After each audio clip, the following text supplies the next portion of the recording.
What's up, fine people? I want to talk about the future of Ghost Recon. I've already talked about things that Ghost Recon 1 had that were absent from the sequels. I've even talked about the goggles getting worse in the sequels. Here we are again. This time I'm going to talk about magazines. Playboy is Ghost Recon is supposed to be a tactical shooter, while realism is not necessary for tactical shooters. As realism increases, so does the tactical nature. If a game were completely realistic, it would inherently be tactical. I like to analogize it to sliders found on audio receivers. One slider goes from action shooter to tactical shooter. A second slider goes from arcadey to simulation. When you move the second slider toward simulation, it automatically drags the first slider toward tactical. Modern Ghost Recon titles are action shooters, at least Wildlands and Breakpoint. Ghost Recon 1 is more realistic than any of the sequels in many ways, especially for consoles. One thing that is more realistic is the way ammunition is handled. Let's go through some history. Rainbow Six has magazines that remember how many cartridges remain. Rainbow Six 2 and Ghost Recon use the same system. Although if you play Ghost Recon on the easiest difficulty, it uses an arcadey casual system of having an ammo pool and a perpetual magazine. Then more realism was added for Rainbow Six 3 by including a memory for the bullet's chamber. Ghost Recon 2 undid the improvement, implementing Ghost Recon 1's easy mode of having no magazine or chamber memories, but its ammo pool was finite. On PC, the GRAW games had a memory for the chamber, but every reload discarded the magazine and they could not be retrieved. On Xbox, GRAW did not have memories for the magazines or chambers, and for Future Soldier, Wildlands, and Breakpoint, it is the same way. However, Breakpoint did add an option to discard magazines after reloading, even though they didn't change the animation. When people argue that Ghost Recon has been a third-person game for the majority of its time, they are using the same argument that would suggest Ghost Recon should not have memory for magazines or chambers. To that irrational line of thought, it doesn't matter that the game has a precedent or that its original concept is better matched by returning to the superior design. Of course, they ignore that there were just as many mainline Ghost Recon titles with only first-person as there were with only third-person. More importantly, they ignore that the decisions should be made based on the original vision and what would best serve that. Tactical shooters are better by having first-person and memories for magazines and chambers. The realism section is pretty obvious. It's realistic for the magazines to not magically refill or become inaccessible when dropped. It's realistic to have cartridges remain in the chamber during a reload. It's realistic to choose whether or not to put the magazine away immediately or drop it to save time.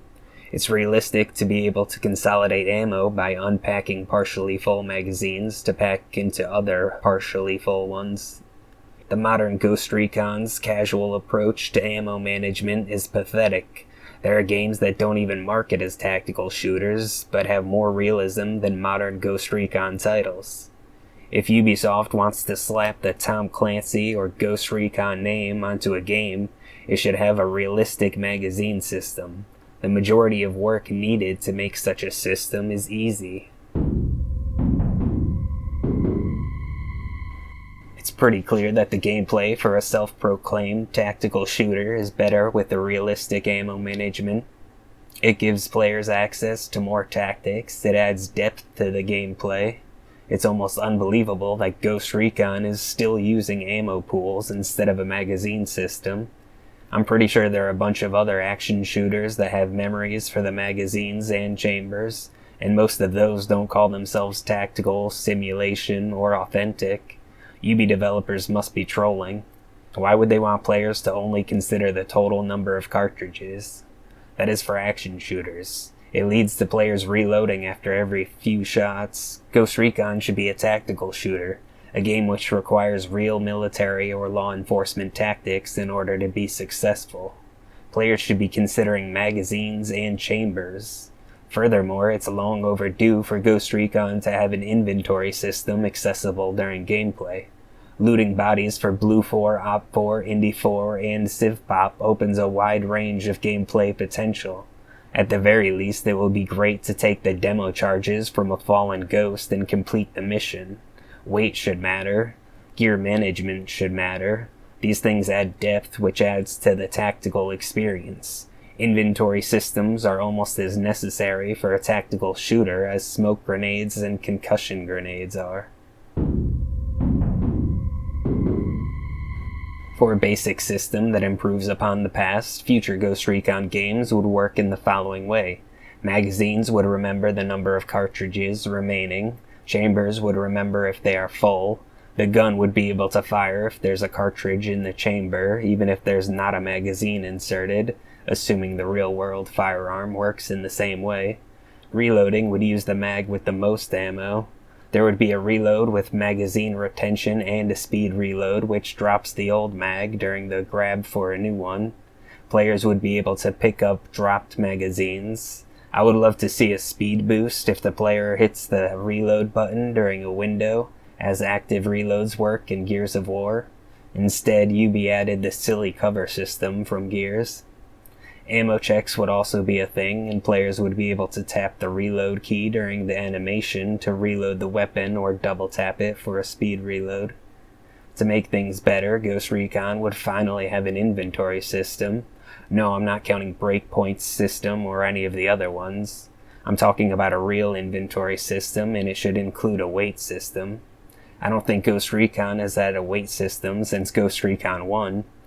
Players would be able to consolidate ammo. It would also allow for multiple ammo types in case the players want to fire tracer rounds or armor-piercing rounds or such. Players would more easily be able to share equipment with teammates, including taking items from bots. Speaking of which, players would be able to loot incapacitated soldiers, crates, and loose items. The weight system would calculate each cartridge, leading to easier manipulation when the player reaches the end of a magazine, especially noticeable when using light machine guns. A grid system is unnecessary, but players should be able to see their entire inventory from one screen, with a section for viewing and manipulating nearby items. This is something possible on consoles. This is another thing that is a part of my gamepad scheme. I'm proud of it, and I hope to make a video about it eventually. The reload should occur in stages. To a certain extent, the more stages there are, the better the system will be. Let's use an M4 as an example. You fire half of the magazine and choose to reload. Stage 1 is pressing the magazine release. The reload animation could be cancelled before pushing the release button. Once it's released, stage 1 is complete, and players can perform another task which would cancel the reload in an inferior game. In this improved version, when players interrupt the animation, it remembers that the magazine was released. If the player hits the reload key a second time before the animation hits the release, a speed reload would be performed, with the magazine being dropped immediately. Otherwise, the avatar will grab the mag. However, players would still be able to drop the mag by hitting the reload key again, hastening the reload. This is the sort of quality AAA games are supposed to bring. Stage 2 is grabbing a new mag.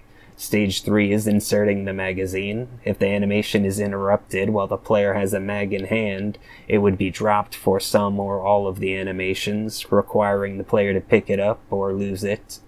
Once the mag is inserted, the game remembers that. If there were a window for active reloads, it would be as the mag reaches the well, skipping a slight struggle, or there would be a penalty if it were mistimed.